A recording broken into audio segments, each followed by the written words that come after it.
ये कहानी भी ऐसी ही एक माँ की ममता, मातृप्रेम की है। इस माँ को उसकी ममता का भाव अपने बच्चों के लिए क्या क्या करवाता इसका वर्णन किया है।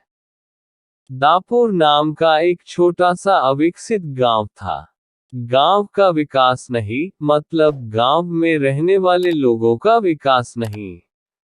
इस गांव में कुछ 3-4 परिवार थे, जो थोड़े बहुत खानदानी थे, बाकी सब मेहनत मजूरी करके अपना जीवन गुजारते थे। इसी गांव में दीना नाम की एक विधवा औरत रहती थी। रहने के लिए छोटा सा घर था।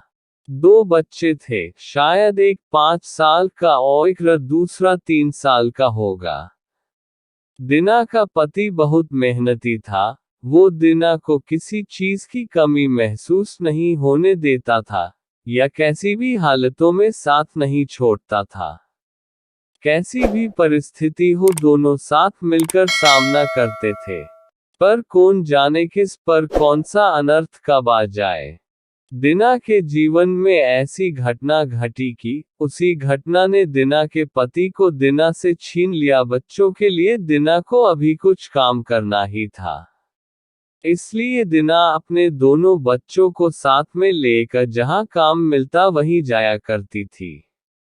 और दिन भर मेहनत करके जो भी मजदूरी मिलती, उससे अपना और अपने बच्चों के पेट भरती थी।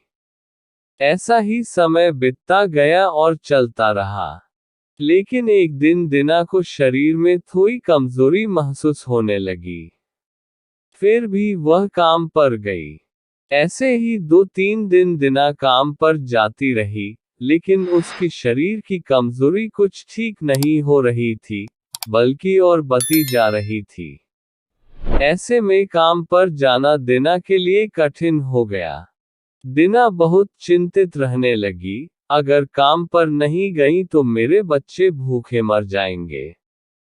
उसी चिंता ने दीना को और कमजोर कर दिया, इतनी कमजोर कि उठने बैठने के लिए लकड़ी का सहारा लेना पड़ता था। इस कारण उसके बच्चे भूखे मर रहे थे। माँ के लिए एक लाइक और सब्सक्राइब धन्यवाद।